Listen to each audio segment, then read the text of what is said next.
views expressed on this program are those of the hosts, guests, and callers, and are not necessarily those of this station, its management, or other advertisers. You're listening to Transformation Talk Radio.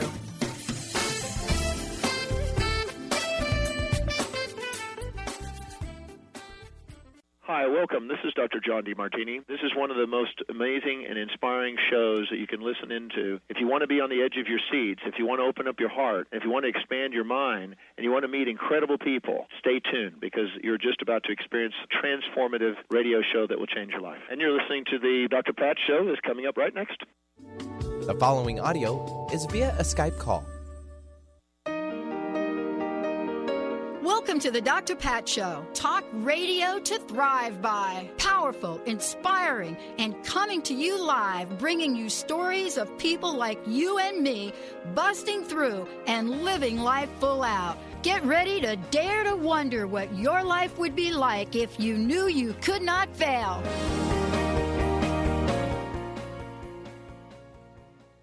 Hey, everybody. Welcome to the Dr. Pat Show, Transformation Talk Radio, all of the above. I got to tell you, I'm super, super excited today for a lot of reasons. But most importantly, to bring a message that affects all of us, if we choose it to. I am so thrilled to have Dr. Amit Goswami joining me here today with the great book, Everything Answer Book, How Quantum Science Explains Love, Death, and the Meaning of Life. And as I was reading this book, I was really struck by the first time he and I chatted like many, many years ago. And I thought about how Dr. Goswami's work has changed the landscape of the way we get to choose to look at our lives. And I remember in the conversations and for myself where I was in my healing journey. And I remember a moment where I thought, wait a minute, I can choose something different here. I can choose something that's going to heal. I can choose to do a radio show 14 years now that is informative, educational, uplifting, fun, and still talk about serious things. And I remember in a conversation that he and I had way back, it was just that. We have enormous capacity to choose. So today, he talks about in this book, the amazing work he's done, professor of physics, retired from University of Oregon, but he talks about what it is that we could know, not just for today, but the future, also to understand consciousness, God, psychology, death, the meaning of life. And what is it now that others are now chiming in on that he has laid the groundwork for? Well, that's what today is about. If you're thinking right now, my situation, what's going on in my life, everything that's happened to me, none of what you all are going to talk about today is going to help me, I'd like you to think again. Dr. Goswami, great to have you here. Welcome to the show. Always good to be with you, Pat. In your book, and I'm going to start out in a really interesting place. In your book, I was reading about evolution and purpose. And I was reading about the chart that you had in here and the Big Bang. And here's what I was struck by. I used to work at Bell Laboratories. And I worked at Bell Laboratories for 24 and a half years. And one of the jobs I had was delivering mail for $61 a week, delivering mail at Bell Labs to some of the scientists that I now know, groundbreaking. One of the guys that I delivered mail to was the gentleman, Arno Penzias, right? The gentleman that discovered the Big Bang. Yes, 3-degree radiation. There we go. And I want to talk to you about this because if you were to meet this gentleman who drove like a 1948 Buick, he would have the energy and the feel of one of the kindest, gentlest person. He used to bring in bagels. And I want to ask you, his discovery of the Big Bang, how pivotal was that? And what kind of person discovers a Big Bang, Dr. Goswami? Well, people who are interested in big questions, they are indeed a different brand of person. So that is the first thing to notice. Einstein's big story. At the age of 5, he was ill in the hospital, and his father brought him a compass, and he immediately became curious how the needle always points to the north. And somehow he thought that if the universe can reach out to the compass, it can reach out to him as well, and it must. So these people, and I'm very hopeful to assume that I'm one of those people too, and so Yes. are you. Yeah. They just dance to a tune which can be called the movement of consciousness. Mm-hmm. And I hope, our conversations today will wake more people up towards that movement, which is a movement of choice with the big questions like meaning and purpose of life. And, Dr. Penzias had it big. From early life, he must have it big. I've never met him, but of course his work revolutionized astrophysics and cosmology. Yeah. The reason I bring him up is because I'm really struck by many things that you've written in this book. But here's the thing. I'm really struck by the notion that our mission right now is about consciousness. And, consciousness that we don't have to be sitting on the top of a mountain to share, to explore. Can you tell us how to move beyond the myth that having a role in the consciousness evolution is only for a handful of people? Yeah, this is the biggest myth that goes around, and I do not know how this myth is created.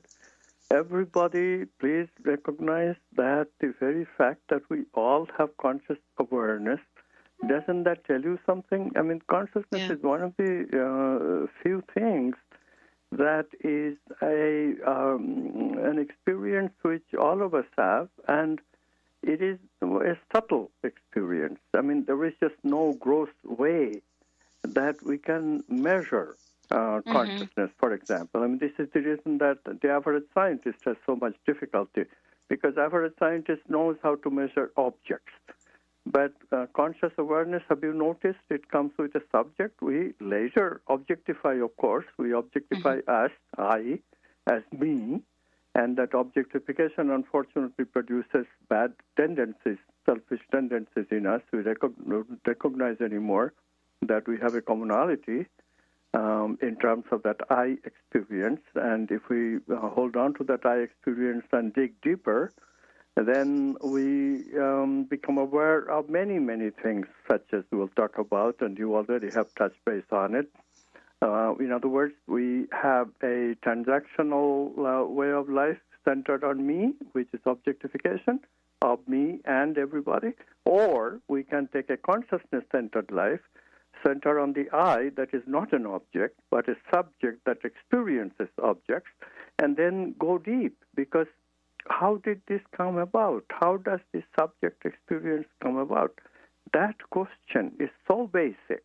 And fortunately, quantum physics can tackle it, because it took us thousands of years, literally, since people we call mystics, the great founders of our civilization, Buddha, Jesus, these are the people I'm talking about, Socrates, Plato. These people, the founders of our civilization, they experienced the deep levels of consciousness about 3,000 to 5,000 years ago. And ever since, we have been looking for scientific explanation.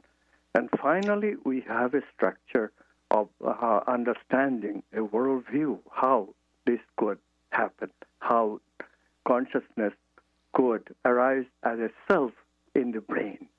And this is just enormous. And if we know this, and if we know how to investigate, explore this I, as you say, we learn to choose, and then we can change the world. We can change ourselves and change the world. Yeah. What I love about not just this conversation, but, how beautifully you've laid out the conversation in the book. And what I was really struck by is the introduction. For many people, they may not have heard the term before, and I'd like to talk about it. Biological blueprints. And I love the way you've talked about this because, if you open up the book and you get to a chapter like this or a subchapter like this, you certainly are not expecting to find the 7 major chakras on the next page. But I did find that. Yes. The explanation of the chakras, explanation of vital energy and how they are experienced as centers like the chakras, which of course everybody today knows, but heart chakra is acknowledged even by scientific materialists because the experience of love in that chakra is just so strong that hardly anybody can deny it. So how does it arise? And one of the big accomplishments of the new science that is developing, that is replacing slowly but surely the old Newton-based science, but this is a quantum-based science. We explain vital energy. We can explain the subtle vital energy that comes to us in connection with life. Living beings have vital energy, a characteristic energy of life. Non-living objects don't have this energy.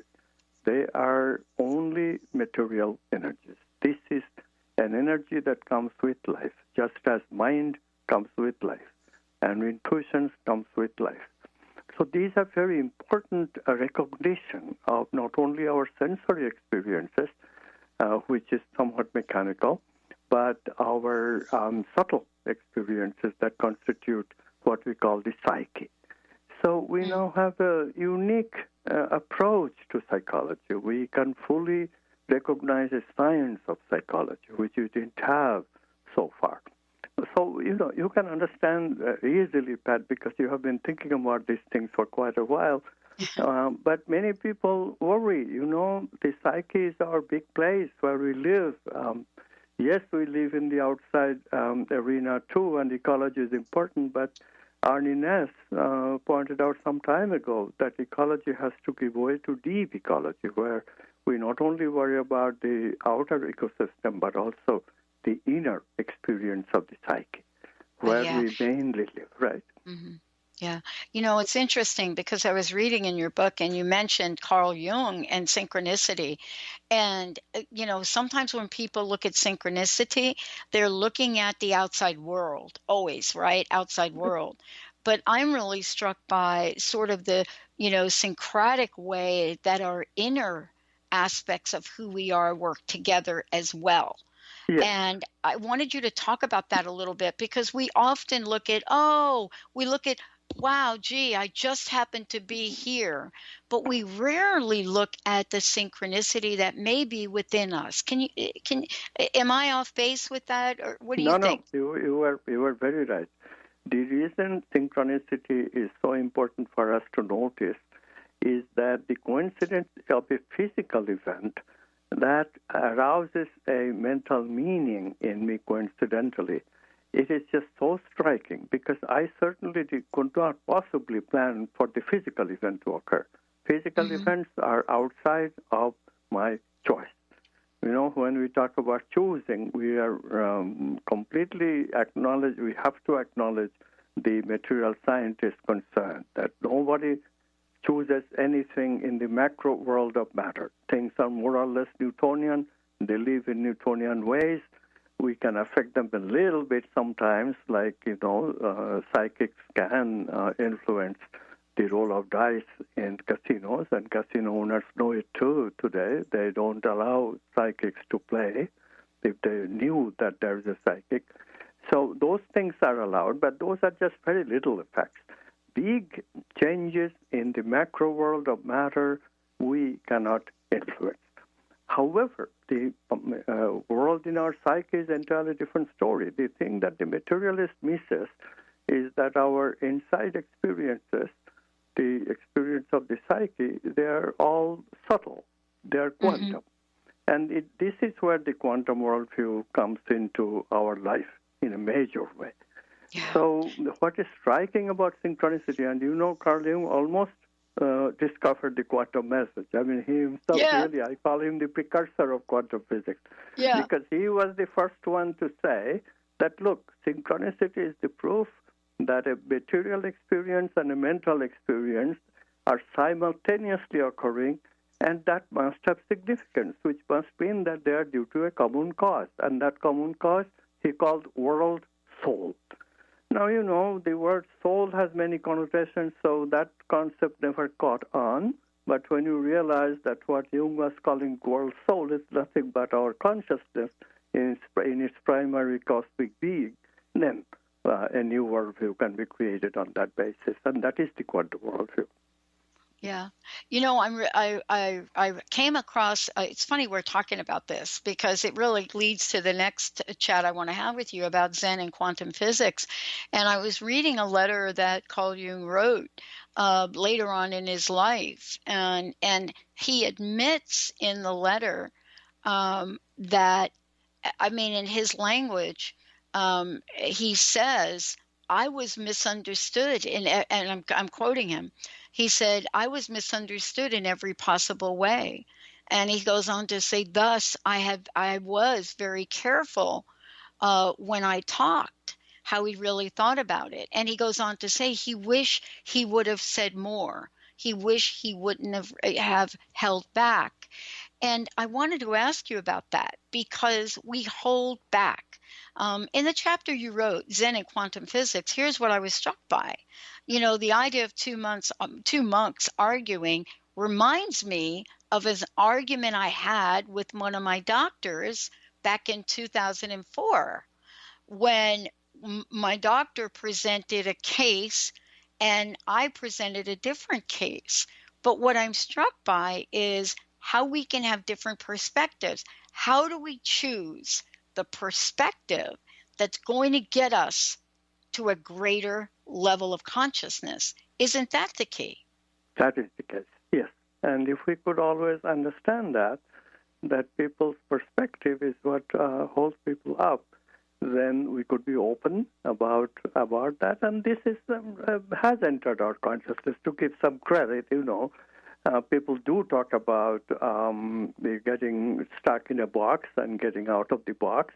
So that's what people mean, that their context is wrong, that wrong context, the popular language is in-box thinking. And then you have to change your context, and that requires the creative quantum leap.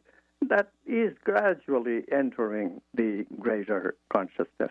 And this is helping the quantum worldview very much because, you know, in Newtonian physics, you cannot do this. Newtonian physics, there is several things. First, consciousness cannot enter. There is no role for consciousness except as a dual object, which, of course, nobody likes. Mm-hmm. And then the second thing is creativity is not allowed. Everything fundamentally is determined, and so there is no real role for creativity. It's all pretend role. Scientists originally thought everything happens by rational thinking. They call it scientific method, and that is consistent. Now scientists try to pretend that there is creativity because brain acts some mysterious caverns and all that, and some people can access it. All that is baloney. I mean, it's just imagination, and scientific materialists do a lot of that in the guise of scientific explanation that they're not explanation, they're pseudoscience, their own word. So how to make all this scientific? This is where quantum physics comes in. And the recognition that our mental experiences, the experiences of the psyche, are all quantum experiences. Happen because there are potentiality of consciousness other than the physical potentiality. There are potentialities of vital energies in the form of this biological blueprint that you're talking about, which Rupert Sheldrake calls morphogenetic fields. And then we have mental meaning, and then we have these archetypes like love, beauty, justice, truth. Those are the major potentialities that can have tremendous transformational effect on our life. Yeah. And that's what I talk about mainly in Everything Answer book. Everything Answer book, because we now can include these experiences in our rendition of what the world is about. And so the transformational aspects of the world, how to deal with the human condition, how to deal with our negative emotions, how to deal with this me that I talked about before, how to deal with our tendency to maximize pleasure and lose sight of subtler ways to be happy. And these are the things, these are the vehicles of transformation. And that's very important for everyone to recognize. Why are we shortchanging ourselves? Mm-hmm. I was reading your book yesterday, and then I did a show yesterday with a doctor in New York, and she's her area of expertise for people that know her is she's a neurophysiologist, I guess. She's a neuroscientist, and she is doing groundbreaking work in the area of Lyme disease. And she came out and she said the following. And the reason I want to share this, because I was really struck by what you wrote about disease and the four compartments of possibility. And she came out and she said, yeah, the way we're looking at something like an illness, for example, in piece parts, why aren't we looking at and treating the whole, treating everything? So in the world she lives in, the possibilities are so out of the realm about the way we look at disease. Mm-hmm. And what she's saying is we actually need to treat every infection all at once, every aspect of this all at once. Yeah. And I would love for you to talk about this, because when I read these four compartments of possibility, I just thought, if nothing else comes out of our talk today, boy, we should really introduce this one to the world. Absolutely. And this is a very important one to talk about. This is the big mistake that we usually make. The physical body is certainly the most obvious, the most compulsory, compelling, and therefore we, our scientists generally, but even the layperson, for no reason at all, just get too overwhelmed, I guess, by the physical presence of the physical body, the brain, for example. It seems like, everything can be brain activity, but that is the brainwashing we do to ourselves. It is very clear, if we are a little subtle, that beside the brain there is this I experience. Brain is an object. It can be broken down into objects. That is the claim. But suppose such a thing was possible, but because then everything that the brain does would be also object, because it can be broken down into objects, so the whole is only the objects. So this idea that whole has to be greater than parts, if the whole has to act as a whole, that has to come. And the brain does act as a whole because it houses consciousness in such a way that we feel identified with it. There is an I experience associated with the brain. So that's the first thing. The holistic is compulsory. As soon as you have recognized that there is an I experience which is beyond the objects, there must be something in the brain that is holistic, that cannot be broken down. That's the first thing. And then that something has to be due to something that is not the brain. So already we introduced the idea that the world has more potentiality than just the material potentiality. So what other kinds of potentiality do we have? Of course, there is this potentiality of wholeness itself. That is the ground of being. We call it consciousness because obviously the self cannot come without it. And then we find that we have other experiences. Where do they come from? Immediately we start expanding the idea of the material, and we examine the point. The first thing we notice about ourselves that we are alive. We are different from a rock. We are alive. We have these vital energies that we feel, vitality. That's what separates us. Mm-hmm. So we immediately realize there must be a vital body that we have, which must be connected with the physical. So immediately we are concerned, okay, vital, physical. Maybe the vital is the blueprint of the physical functioning of the body.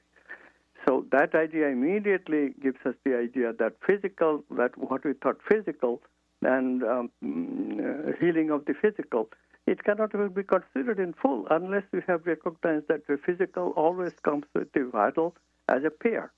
And so when a physical thing goes wrong, it could be due to also the vital component, vital part of that pair going wrong, or something going wrong in the connection of the vital and the physical. So immediately your outlook of disease changes. And then you realize, but there is also this mental which processes meaning, and if we give wrong meaning to things, then our perception of the vital energies will change. Our perspective for looking at the vital and the physical will be affected by wrong mental meaning. My favorite example is that often what happens, a person's love object or love subject, I should say, dies, like a mother who loses a child. Yeah. And people greatly affected by this. They sometimes eliminate love from their life for quite a while. I read Dear Abby because it's a great inroad to psychology of ordinary people, how they live. And so many people talk about this bereavement and exclusion of love from their life.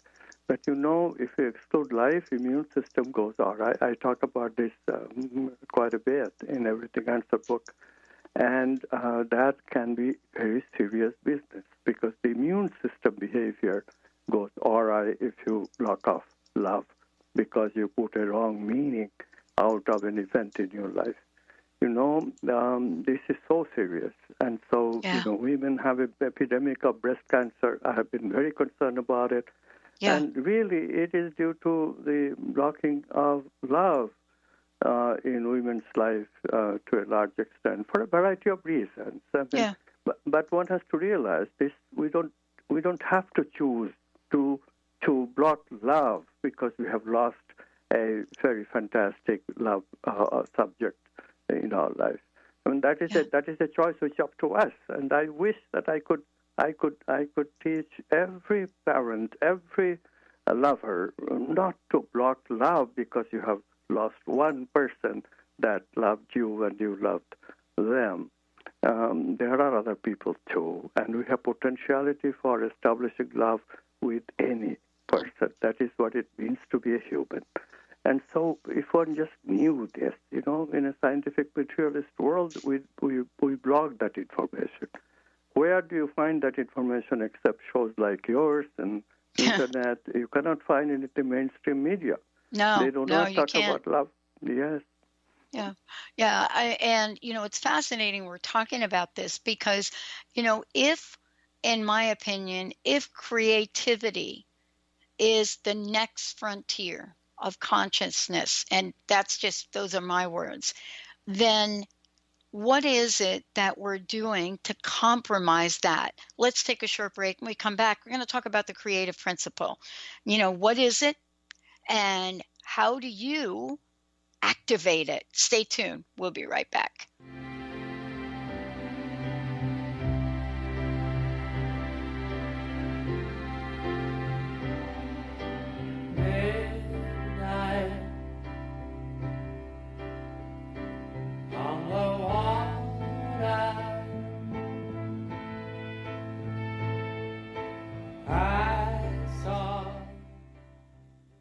How would you like increased health and vitality?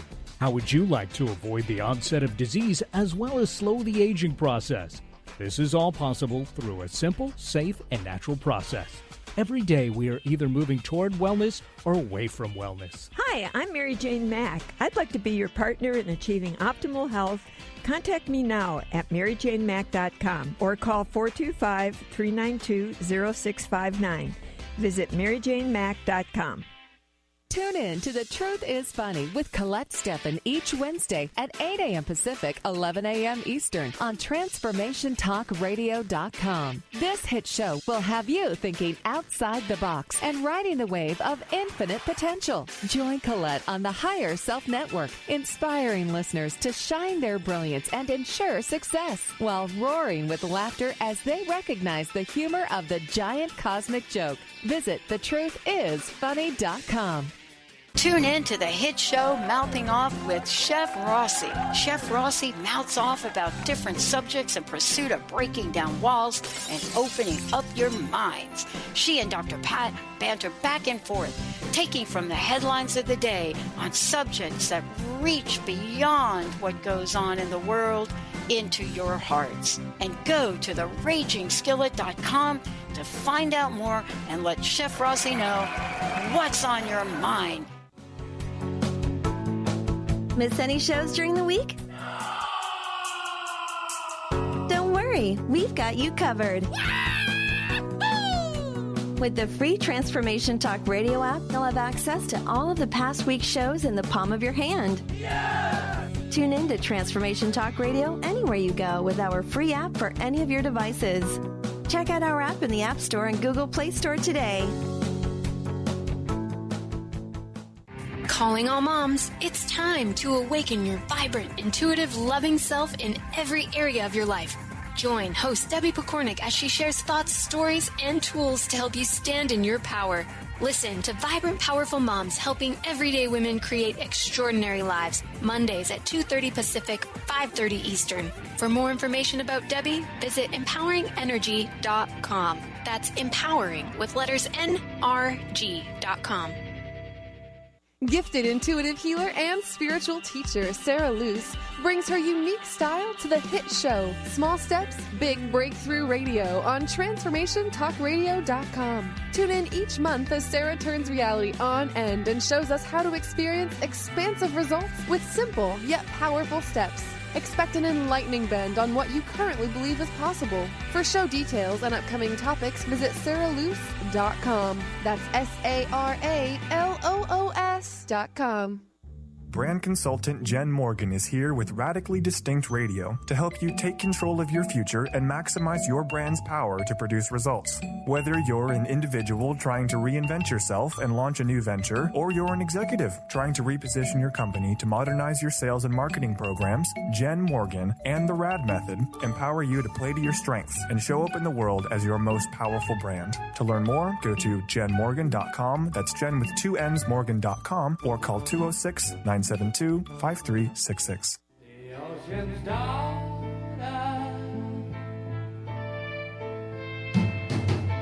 walking on the way she came,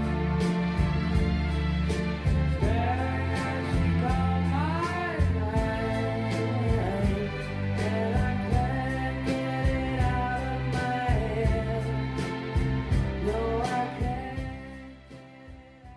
Welcome back, everyone. Welcome back. I'm telling you, if you're just tuning in, I am so thrilled to be speaking with Dr. Goswami today. The book that I have in front of me, I just absolutely love this.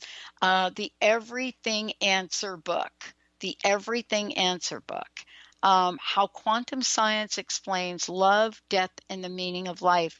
And what I love about what Dr. Goswami has done is he's looked at some of the most impending aspects of our lives and has literally written out an invitation for us to participate in many, many ways. And so when we think about this and we think about having an Everything Answer book, it is a way for us to look at this book, look what's in it, see what we resonate with, and then take action accordingly. Dr. Goswami, what is the best way for people to find out more about you? And, the book is pretty much on sale everywhere, right? Yeah, Amazon.com, of course, comes to mind immediately, but, yep. All the main channels have it. Exactly. Yeah. And for those of you out there, all you need to do is you can go to our website, the Dr. Pacho Transformation Talk Radio, and just click on his picture, and it'll take you everywhere. Creativity. But I do have a website, which is Yes, amitgoswami.org, AmitGoswami.org. So there are all events that I do, all my books, many blogs that I write. And, quantum worldview is changing our approach to everything, medicine especially, but definitely also economics, politics, and like right now, I know that people are very concerned about what is happening in politics, and you can get some very definite answers, very provocative answers if you look at the quantum worldview. Go to my blog. Go to my website. It's really a rewarding experience, I can promise you. It's fabulous. And if you do go there, and I want to make sure all of you have it, it's Amit Goswami, AmitGoswami.org. And if you go there, you're also going to be able to find out some of the upcoming conferences, events. The blog is fabulous. And I want to talk about this because we just mentioned it. You're absolutely right. People are so concerned right now, levels of concern that they could have never predicted right at the moment, let's say. All sorts of things that they're absorbing into their consciousness. And, what I'm struck by is, we're absolutely looking at these events as if we have no choice, sort of a helplessness complex, and no real creative options. And I want to know what you think about that, because you write a whole chapter on the creative principle. Yes, and this is the basis. The human creativity is very multi-dimensional, and the immediate way that it comes is the two domains of reality we learn to use it. And this is not obvious, because today we live in a materialist worldview, very confused by this Newtonian worldview, which is trying to convince us for the last 400 years that there is only space-time and matter moving in space and time, and that's it. That's reality. No, quantum physics absolutely experimentally verified way tells us that there is a experimentally verified world of non-locality where the ability of signal-less communication exists. Now, this is the important thing, and this requires very, very little awareness of science. Quantum physics says all objects are waves. We see them as localized particles when we measure them. Waves can be in all kinds of places at the same time. Particles cannot. They are always localized in one place. That's the difference. So where do waves live? After many, many misgivings, we now absolutely verify.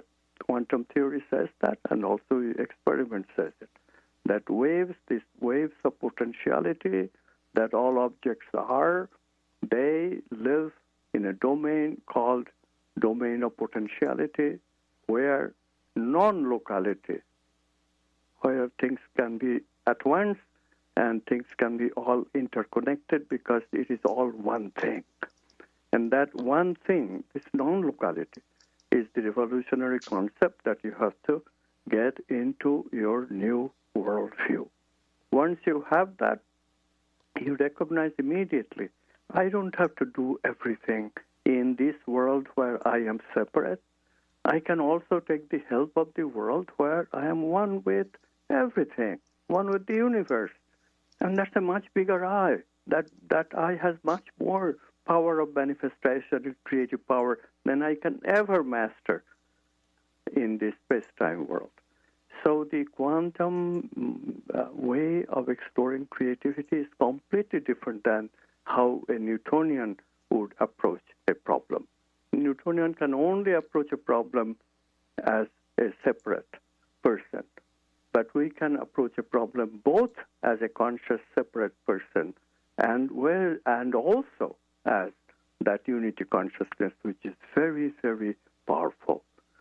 So powerful that ancient people call it omnipotent. Omnipotent, we can argue, but the point is it's much more powerful depending on how much room we have made in our unconscious for it to be alive and well. So we clean up our unconscious just a little bit, and we'll talk about cleaning it up. The way to do it is analyze dreams and explore dreams. I talk about that a lot in the Everything Answered book. But once we do that, then this alternative approach of conscious processing and unconscious processing, because that domain of potentiality is what psychologists call unconscious, because we are one with everything. We are not separate. The state of unconsciousness. When we are separate, we have awareness, conscious awareness. In the unconscious, we have no awareness of I separate from the rest of the world. That's the difference. So this two-level way that creativity works, very simple way of thinking. When we do, we are in the conscious, separate reality. When we don't do, when we are just into being. And are you into being very often? If you're slow, you are into being. Because in between you're doing, the moments of being automatically enter. So when you are not thinking, when you are not sensing, when you are not feeling, where are you? You are into being. You are just in the unconscious without even realizing, because you are awake and all that. You think you are conscious every moment. No, you are not. That's not the way the brain works. That's not the way that you work. And the way to live creatively, the first thing we do is we meditate. The idea of meditating is important because it slows us down. The idea of yoga, Tai Chi, all those exercises that opens your mind. Why do they open your mind? Because they slow you down. So that's the key, and the other key is do, be, do, be, do. Live your life as a relaxed doing. Intersperse your doing episodes with being episodes, relaxed episodes. And that changes you into a creative person rather than a conditioned person of only transactional way of living. Creativity means you are choosing a life of transformation. Creativity means you are choosing a meaningful life of exploration of meaning and exploration of archetypes like love. What would you choose? I don't think there is any, that question is so trite. Of course you would choose the latter. There's no way that anyone would choose conditioning. That's giving up your choice. Voluntarily you want to give up your choice? Come on. We fought a whole bunch to get freedom. Yeah. Well, and part of this is not having the realization that we have those choices. See, I don't know when in my life I had the moment where I discovered, wait a minute, I could choose something different.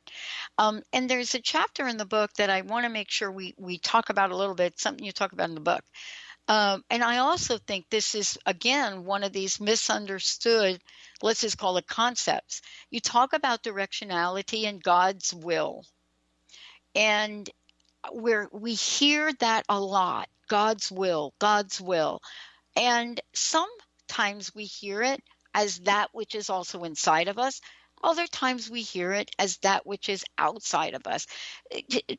Tell us how the directionality in God's will reflects upon, and connects to the quantum science of life. Yes, very important question. Thank you for asking it. So, see, here is the counterpart, and, we have to criticize the religions a little bit too, because, most of my criticism goes to scientific materialism because they are even more limited than the religions and create more confusion than religions. But religions also create confusion by this concept of God's will. Because the way religions look at it, when we are choosing or when we are being creative, they make the source of creativity as a God, and then they try to convince us that this God is outside of us. And that's what creates the confusion. So we think God's will has nothing to do with my will.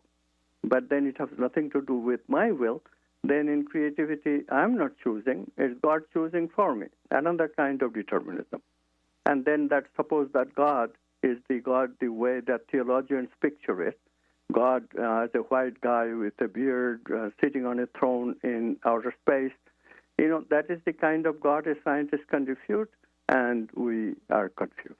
And also that is the kind of God that, white men today in America, in Middle America especially, they see as a symbol of their superiority over the rest of the people. Because after all, God is not anything else, he's a white man.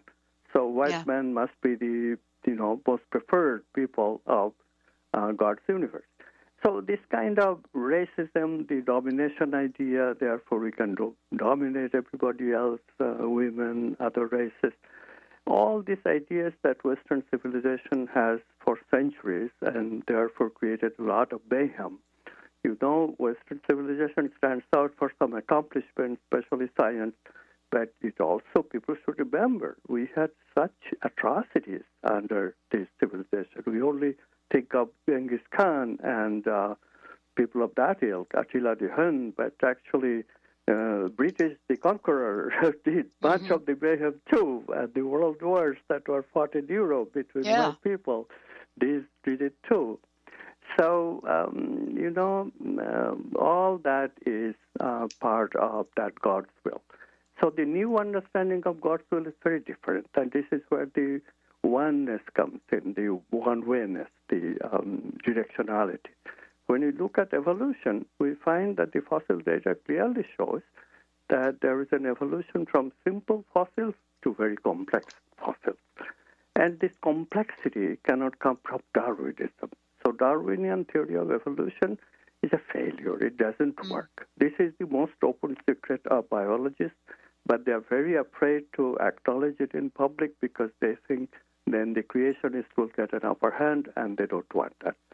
Nor do I. No thinking person should support creationism. That's, again, a religious dogma. Just as Darwinism is a scientific dogma. So dogmas can be both ways, though. So we must refuse both dogmas and recognize that evolution is an evolution of consciousness. This way we avoid Darwinism, we also avoid creationism. Consciousness is not creationism. It's not creating according to this white emperor in a throne. It's creating according to the movement of consciousness, which is all of us. So it's a very different theory. It's a creative theory, creativity, choice. We choose. So what do we choose? What does the totality chooses? And when you look at the data, we find that the totality choice is to right now manifest the positive emotional brain circuits in us so that we can be better. How? Because we have negative emotional brain circuits built into the brain, and this is what causes much of the mayhem that I talked about. For example, this will to dominate, this domination, violent way of dominating. This is affecting everything. Right now, we've already talked about Washington. I don't want to get into too much of it. But the truth is, where is it coming from? One person trying to dominate everyone. No? Yeah. And this is not the way democracy works. We have to share our power, and ultimately the objective is to give the power to people. As Lincoln recognized long ago, democracy is the government of the people, by the people, for the people. So coming back to this again. So how do we not give into this negative emotional brain circuits if we have positive emotional brain circuits? How does a Martin Luther King, a Mahatma Gandhi, a Nelson Mandela can lead people in a power-sharing way? How do they do it? And they do it because they have these positive emotional brain circuits. They have made them by lifelong dedication to live in the transformative way. And we can all choose that. When we choose that, and then we are going with the movement of consciousness. The movement of consciousness right now is moving in the direction for giving people the prerogative and the problems. We realize that, look, this is so important that it's showing up even in our politics. and that shows the urgency that, look, everybody has to do it. We cannot just say that let that one person change his ways. No, it doesn't work that way. That one person is also us.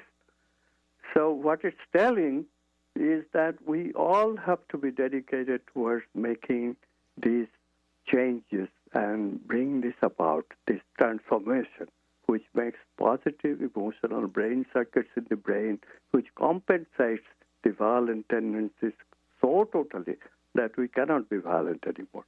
And that is the future of humanity. When that happens, we become peaceful. When that happens, we can thrive in all other creative directions. And humanity can make leaps and bounds in terms of creative progress.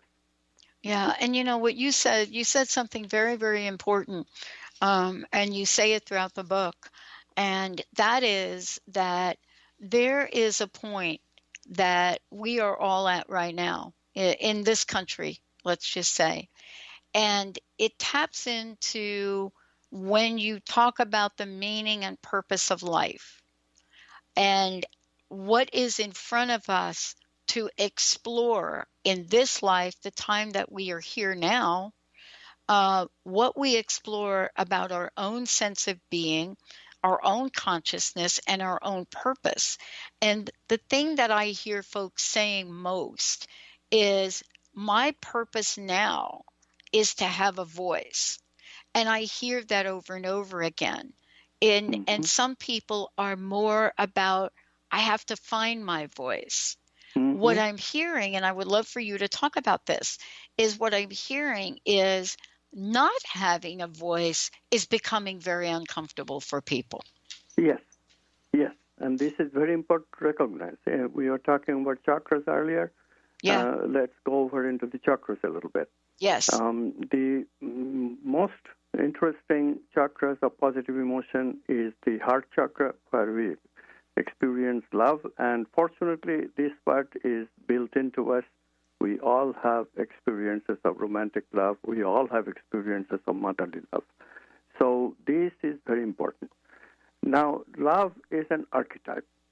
That is very easy to grasp because you cannot catch love completely by feeling it. You cannot catch love completely by thinking it. So we recognize that, no, love must be a little bit beyond that, even is a little mysterious, like that song. I look at love from both sides now, and still somehow, love has its mysteries. So, so then we recognize that love is an archetype. It cannot be completely analyzed in terms of thinking, nor can it be felt in terms of feeling. So are there other archetypes that should be important for us? That's the next question. But before archetypes can be investigated or explored, we need to expand ourselves. We need to learn how to express. And this is why the next chakra, the chakra of expression, is so important. Why do people feel so stymied when they don't have that power to express? Why is it that freedom of speech is the most important freedom, the most important, most coveted freedom of all of the freedom? You read the, Bill of Rights, the freedom of speech is the very top of our freedoms that has to be gained, has to be given in order to be called a democracy.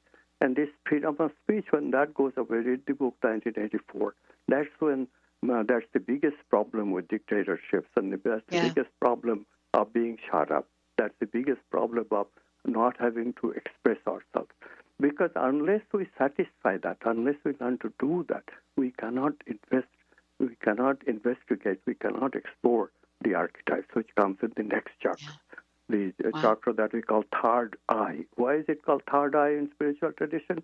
Because when that eye opens, then not only I can experience love, not only I can explore love, but I can explore justice, truth, abundance, all of those archetypes that I want to explore.